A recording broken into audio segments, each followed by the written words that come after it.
Good morning, শুভ সকাল। আশা করি সবাই খুব ভালো আছো, সুস্থ আছো। আমিও খুব ভালো আছি। আবারও একটা নতুন ব্লগ নিয়ে হাজির হয়ে গেছি। আজকে সকাল সকাল ঘুম থেকে উঠে কী হয়েছে জানো তো? সকালে ঘুম থেকে উঠে দেখছি বাবা আসলো, তার কিছুক্ষণ পর দেখছি মা আসলো। তো বাবা বাইরে একটু কোথায় গেছে, এদিকে মায়ের সাথে বসে গল্প করছি আর এদিকে কাজগুলো টুকটাক করে করছি। ঘুম থেকে উঠে জানো তো আজকে বিছানাও তোলা হয়নি, আর হঠাৎ করে মা বাবারা চলে এসছে। তো তাড়াতাড়ি করে ঘরের বিছানাটা করলাম। মানে আমরা যেহেতু ঘুম থেকে উঠি একটু দেরি করে, মানে 8টা নাগাদ ঘুম থেকে উঠেছি আজকে, তারপরে ওই 9টা নাগাদ মারা চলে এসছে। তো ঘুম থেকে উঠে আমি সঙ্গে সঙ্গে আর বিছানাটা তুলতে পারিনি। তো এখন বিছানাটা তুললাম, আর এদিকে কিছুটা জামা কাপড় ছিল, সেই জামা কাপড়গুলো এখন মায়ের সাথে গল্প করতে করতে ভাঁজ দিয়ে নিচ্ছি। তো তোজো তো ভীষণ খুশি। তো তোজো ঘুম থেকে উঠে এখন কোথায় যেন একটা গেছে ওর বাবার সাথে, ওর বাবা কোথায় নিয়ে গেল। আর এইদিকে আমি ভাবলাম যে বাকি টুকিটাকি কাজগুলো করে নিই। তো জামা কাপড়গুলো এতটা জড়ো হয়েছিল কালকে রাতে, মানে কালকের জামা কাপড়গুলো ছিল, কালকের তোলা জামা কাপড়গুলো। আর কালকে যেন তো ভাবলাম যে থাক জামা কাপড়গুলো আজ আর গোছাবো না। আর আজকে দেখো, আজকে এত পাহাড়ের মতন জমা হয়ে গেছে। মায়ের সাথে যে দুদ্বন্দ্ব বসে কথা বলবো তারও আর উপায় নেই। তো এদিকে মাকে বসিয়ে রেখে আমি কাজগুলো সেরে নিই। তো তোমাদেরকে প্রথমেই একটা কথা বলেছি যে বাবা আসলো, তার কিছুক্ষণ পরেই মা আসলো। তো এই কথাটা শুনে তোমরা হয়তো অনেকেই একটু বিব্রত হবে। তো প্রথমেই বলে দিই যে বাবা যেহেতু আমার বাবার বাড়ির কাছে, তো বাবা সাইকেল নিয়ে চলে এসেছে। আর মা যেহেতু মানে আসতে পারবে না গাড়িতে, তো সেই কারণে দাদা মাকে পৌঁছে দিয়ে গেলো। দাদা তো তোজোর পাপার সাথেই কাজ করে, তো এদিক দিয়েই যাবে, তো আমাদের বাড়ি হয়েই যাবে। তো মাকে দাদা নামিয়ে দিয়ে তারপরে কাজে চলে গেল। তো এই কথাটাই তোমরা হয়তো অনেকে বুঝতে পারবে না যে মানে বাবা আসলো, তার কিছুক্ষণ পরে মা আসলো, মানে কী করে আসলো। তো সেই কারণে আগেই বলে দিলাম। তো মায়ের সাথে কী নিয়ে গল্প হচ্ছে জানো তো? মারা পিসির বাড়ি থেকে 3 দিন ঘুরে আসলো। 3 দিন নয়, 4 দিন ঘুরে আসলো। দিদা গেছিলো, সেই দিন তোমাদেরকে ভিডিওতে বললামই যে আমি মার বাড়ি গেলাম আর মারা ঘুরতে বেরিয়ে গেল। তো 3-4 দিন হলো মারা পিসির বাড়ি থেকে আসলো। সেই নিয়েই মানে পিসির বাড়ির সমস্ত খবর টবর সেগুলো সবই মা বলছে।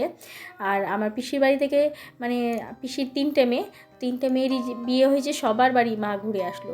আমি এখন পর্যন্ত মানে যেতে পারিনি জানো তো, এখন পর্যন্ত আমারই যাওয়া হয়নি। তো সেইগুলো নিয়ে আমরা গল্প করছিলাম। মানে 2টো দিদি হলো আর একটা বোন, তো সবার বাড়ি মারা ঘুরে এসেছে। তো সেইগুলোই কার বাড়িতে কেমন কী মানে ভীষণ ভালোবাসে সবাই। তো আমাদেরকে ফোন করলে ওই একটাই কথা যে তোরা কবে আসবি। তো পিসিদের বাড়ি খুব একটা যাওয়া হয় না। আমি যে এত বড় হয়ে গেছি, আমার বিয়ে হয়ে গেছে, তাও জানো তো আমার পিসির বাড়ি আমি একবারই গেছি। সবগুলো পিসির বাড়ি ধরে নাও যে ওই 1 থেকে 2বার 3বার এইভাবে করেই গেছি। আর এই পিসিটার বাড়ি একবার গেছি, আর একটা আছে মানে আমার যেহেতু 5টা পিসি, তো সবগুলোর বাড়ি ওই 1 থেকে 2বার করেই যাওয়া হয়। পিসিদের বাড়ি অত খুব একটা যাওয়া হয় না। আর এমনিতে তো আমাদের তো খুব একটা ঘোরাঘুরি এগুলো পছন্দই করতো না, আমার বাবাও খুব একটা পছন্দ করতো না। তো খুব কমই আমাদের যাওয়া আসা হতো। পিসিরা আসতো কিন্তু আমরা আর যেতাম না, কারণ পিসিদের বাড়িগুলো জানো তো অনেকটা দূরে। সেই কারণে পিসিদের বাড়ি আর খুব একটা যাওয়া আসা হতো না। তাই খুব করে পিসিরা ডাকে, কিন্তু যাওয়া হয় না। আর তোজোর পাপা তো আরোই কোথাও নিয়ে যায় না। আমার পিসি যেমন 5টা, পিসির শাশুড়িও 5টা। তো পিসির শাশুড়ির বাড়িগুলো আমার যাওয়া হয় না, কারণ তোমরা তো জানোই যে তোজোর পাপা খুব কমই মানে আমরা ঘুরতে বেড়ানোর মতন বেড়াই। না হলে ধরে নাও যে বাজার করতে আমরা সপ্তাহে 2 থেকে 3বার বেরিয়ে যাই মানে শহরে, কিন্তু কোথাও ঘোরানোর কথা বলে আর নিয়ে যাই না। তো চলো এদিকে যেই জামা কাপড়গুলো ভাঁজ করে রাখবো আলমারিতে, সেগুলো এদিকে ভাঁজ করে নিলাম। আর যেগুলো আলনাতে রাখবো সেইগুলো এদিকে এখন তুলে নিচ্ছি। জামা কাপড়ও কি কম হয়? 1-2 দিন যদি জামা কাপড় না গোছানো হয়, তাহলে পাহাড়ের মতন জামা কাপড় হয়ে যায়। তো এইগুলো সব আলমারি থেকে বের করা হয়েছিল। আর আমাদের বাড়িতে কী হয় জানো তো, একবার পরলে সেই জামা কাপড় না কাচলে আমি তুলে রাখি না। সেই কারণে মানে প্রতিদিন 1 বালতি করে কাপড় কাচা হয়। তো আলমারি থেকে যেগুলো বের করে পরা হয়েছিল, আর সেই দিন তো সমস্ত জামা কাপড় সোয়েটার টোয়েটার দিয়ে তোজোর পাপার আলমারিটা ভালো করে গুছিয়ে নিয়েছি। আর আমারটা বাকি আছে। তো এখন সমস্ত জামা কাপড়গুলো ওর আলমারির যে জামা কাপড়গুলো আছে সেগুলো আমি এখন ভাঁজ করেই একবারেই রেখে দিই, তাহলে আর আমাকে পরে কষ্টটা করতে হয় না। আর এখানে টিভির এই কভারটা সেদিন তোলা হয়েছিল, তো থাক 2-3 দিন পর দিয়ে দেবো। ওই যে এই ওড়নাটা দেওয়া হয়েছে, ওটা এখন কিছুদিন থাকবে, তারপরে পরে আবার কভারটা দিয়ে দেবো। তো চলো এদিকে বলছি যে হিন্দি কথা আমরা বুঝতে পারি কিন্তু বলতে পারি না।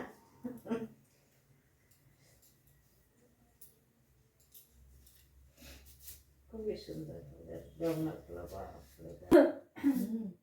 তো আমি তবে বললাম যে চলো তাহলে আর কি করা যাবে, কিছু করার না।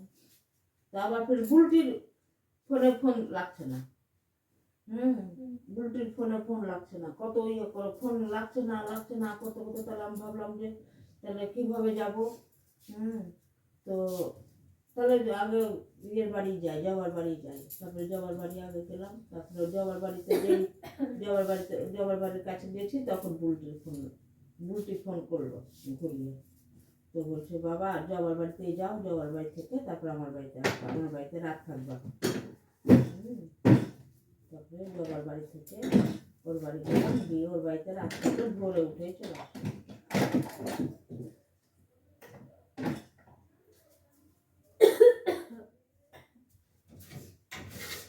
এইদিকে বাবা একটু বেরিয়েছিল।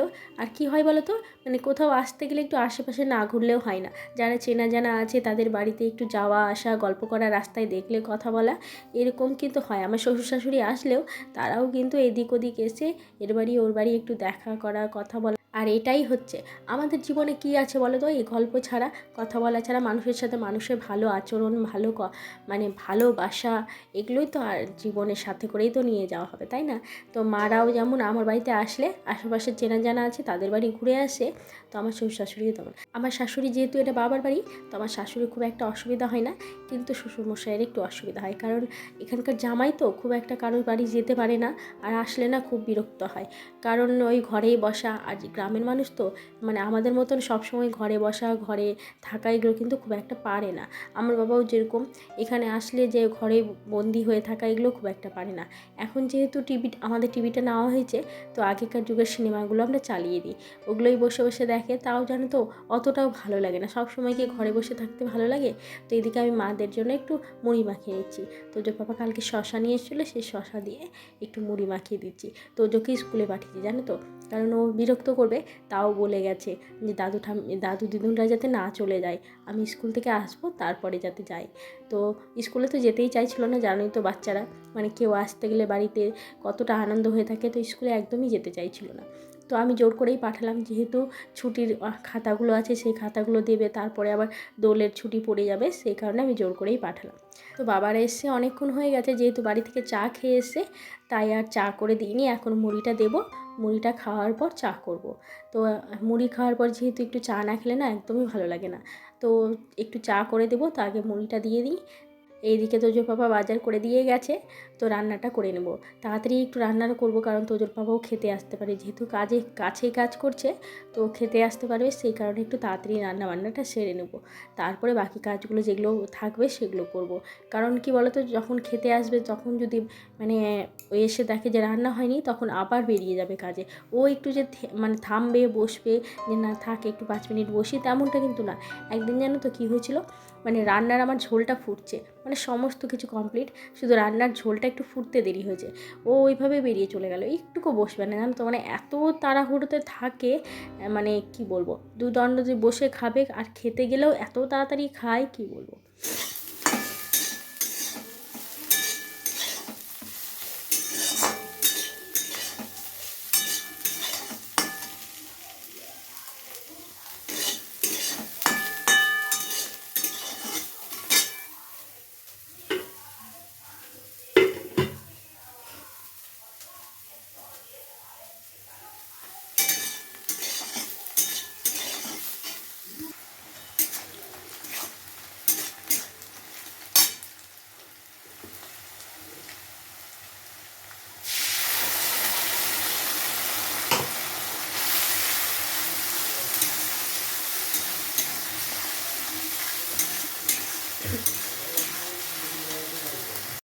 তো এইদিকে করলা ভাজা করলাম, একটু লাল লাল করে করলা ভাজা করলাম, কারণ করলাটা আগে কাটা হয়ে গেছিলো, আর মাংসের জোগাড়টা হয়েছিল না, সেই কারণে করলা ভাজাটা করে ভালো করে কড়াই ধুয়ে নিয়ে, করলা ভাজা করলে জানো পরে কিছু করলে সেটা তেতো লাগে, তো ভালো করে কড়াইটাকে আবার মাজতে হলো আমাকে। আগেই যদি মাংসের জোগাড়টা হয়ে থাকতো, তাহলে কিন্তু তাড়াতাড়ি মাংসটা করে নিয়ে তারপর করলা ভাজা করতাম। তো আগেই করলা ভাজা কাটা হয়ে গেছিলো, তাই ভাজাটা করে নেওয়ার পর এখন মাংসটা বসিয়ে দিয়েছি। ওইদিকে মাংস কষানো হয়ে গেছে একটু জল দিয়ে, আর চলে আসলাম কিছুটা বাসন বাসনপত্র আছে সেই বাসনপত্রগুলো মাজবো, কারণ অনেক বাসন জড়ো হয়েছে। সকালে জল খাওয়ার থেকে শুরু করে বেশ কিছুটা রাতের 2-1টা বাসন থেকেই গেছিলো, সেই বাসনগুলো রাতে মাজা হয়নি। তো রাতে একবার বাসন মেজেছিলাম জানো তো, মানে রাতে যেটা দুপুরের খাওয়া দাওয়ার বাসন ছিল, দুপুরে সেই বাসনগুলো রাতে সন্ধ্যার দিকে মেজে রেখেছিলাম, কারণ কালকে দুপুরে অনেকটা পরে বিকেলের দিকে তোজোর বাবা খেতে এসেছিলো, সেই বাসনগুলো আর ইচ্ছে করলো না মাজতে। তো সেই বাসনগুলো সন্ধ্যের দিকে চা খাওয়া দিয়ে সমস্ত বাসন ওই একটু রাতের দিকে মাজলাম। তারপরে রাতের যে খাওয়ার বাসনটা ছিল সেটা আর মাজা হয়নি। তো সেই কারণে সেই বাসনগুলো থেকে গেছে, এখন দিয়ে জল খাওয়ার দিয়ে বেশ অনেক কটাই বাসন হয়েছে, সেই বাসনগুলো এখন মাজবো। তো এদিকে মাদেরকে টিভিটা চালিয়ে দিলাম, মা বসে বসে টিভিটা দেখছে আর বলছে যে টিভি দেখতেও ভালো লাগছে না, তুই একা একা এতগুলো কাজ করছিস, আমি যে একটু তোকে সাহায্য করে দেবো সেটাও পারছি না। তো আমি বলছি তুমি যদি সাহায্য করতে পারতা তাহলে তো ঠিকই করতে, তাই না? মা কখনো মেয়ের মানে কষ্ট না বুঝে থাকতে পারে? তো মা যেহেতু করতে পারে না, তোমরা তো অনেকেই জানো যারা আমার ভিডিও দেখো, যে আমার মা যেমন অসুস্থ আমার শাশুড়ি তেমন অসুস্থ। তো কেউই আসলে আমার কোনো কাজই করতে পারে না, কারণ করতে আমি দিও না, কোনো কাজই করতে দিই না। কারণ আমার মায়ের তো সারা জীবনে, আমার দিদির বিয়ে হওয়ার পর থেকে সারা জীবনেরই একটা অসুখ ধরে নিয়েছে, সেটা হচ্ছে গেটে বাত। তোমরা যারা জানো গেটে বাত সম্বন্ধে, মানে রিউমেটিক আর্থ্রাইটিস। তো সেই কারণে আমার মা কোনো কাজই কোনো রকম করতে পারে না। তো আমার বাড়িতে আমার মানে কাজগুলো যত কাজ থাকে সব আমার বৌদি করে, আর আমাদের বাড়িতে আসতে গেলে তখন আমরাও কোনো কাজ করতে দিই না। তো একদমই কাজ করতে পারে না। ঠিক তেমনই আমার শাশুড়িও।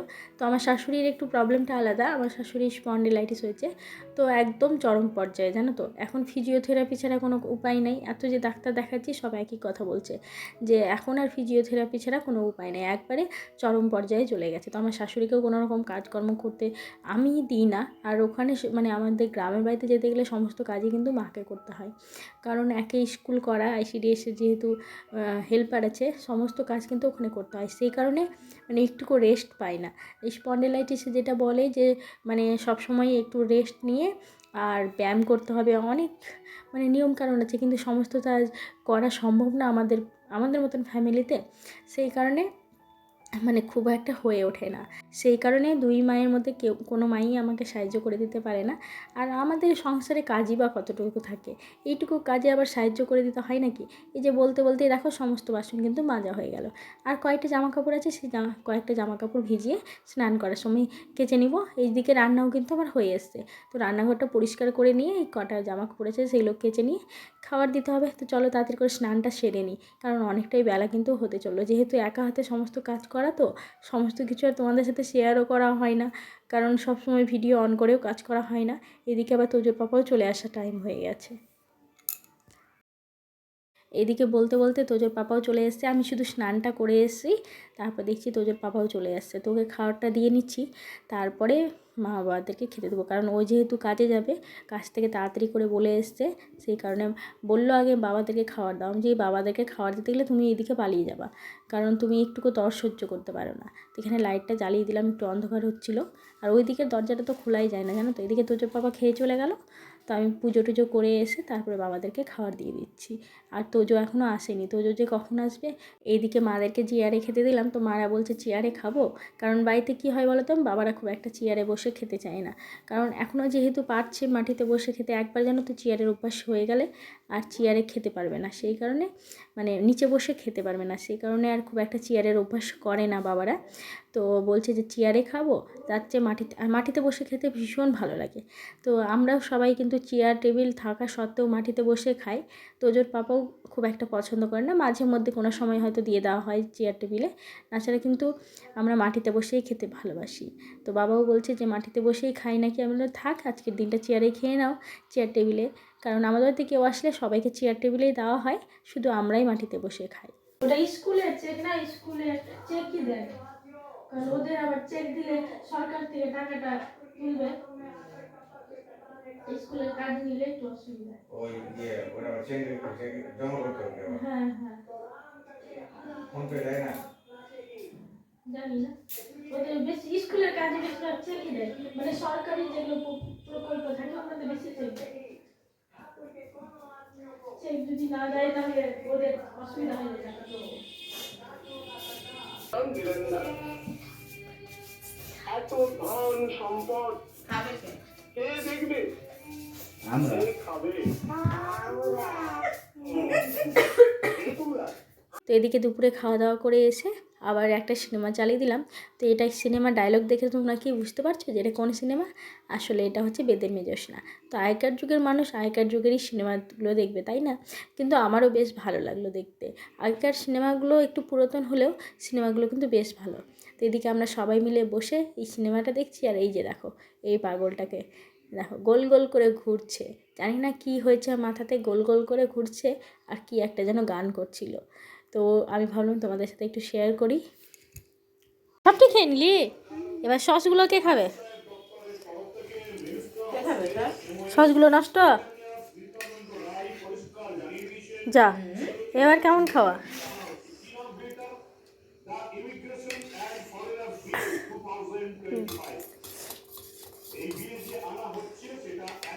খাও, নষ্ট করবি না। তো বন্ধুরা এখন খাওয়া দাওয়া করে চলে এসেছি, আর এখন দিব ঘুম এই ঘরে। আজকে এই ঘরে ঘুমাবো। এই ঘরে দেখো মশারি টাঙিয়ে নিয়েছি, ব্ল্যাঙ্কেটটা বের করলাম। তো মা আমি তোজো ওই ঘরে ঘুমাবো, তোজো পাপা ওই ঘরে ঘুমাবে, যেহেতু ও টিভি দেখবে। এখানে আদা এত কাশি হয়েছে মানে কি বলবো। আর জানো তো মারা আসলে বেশি একটু কেয়ার করে মানে সবারই। তো মা এসে বলছে বুকে তেল দে, ওইগুলোতে তেল দিলাম। দেখো কেমন লাগছে দেখতে, পুরো তেল দিয়েছি। তো এখন ঘুমিয়ে পড়বো। আমার মুখে মানে কাশিতে গলা ব্যথা করছে পুরো, সেই কারণে মুখে আদাটা দিয়ে রেখেছি। আদা লং এগুলো দিলে নাকি একটু কাশিটা কমে। তো চলো। আর কি হয়েছে জানো তো, মানে বাবা বললো যে মানে মাকে পাঠিয়ে দিতে। তো মাকে নিয়ে যাচ্ছিলাম, যে অর্ধেক রাস্তা থেকে ঘুরে চলে এসেছি। কারণ মানে তোজোর পাপার কাছে চাবি থাকে একটা এক্সট্রা। তো তোজোর পাপার চাবি মানে তোজোর পাপার গাড়িটা দাদা নিয়ে গেছিলো। তো চাবি ও দাদার সাথে চলে গেছে। ও এসে বাইরে দাঁড়িয়ে আছে, আবার অর্ধেক রাস্তা থেকে ঘুরে আসতে হলো দিয়ে। তো চলো, যাওয়া আসা হলো, আর কিছু তোমাদের সাথে শেয়ার করতে পারলাম না। এখন খাওয়া দাওয়া হলো, আলু ভাজা রুটি করলাম, আর দুপুরের মাংস ছিলই, সেই দিয়ে খাওয়া হলো। এই যে দেখো ওর কত ইচ্ছে ছিল একটু সাক্ষী বোনের বাড়ি যেত, যাওয়া হলো না। বাবা কার দোষ বলো, কার দোষ? বাবার দোষ, সব বাবার দোষ। তো চলো, গুড নাইট সবাইকে, সবাই ভালো থেকো সুস্থ থেকো, টাটা।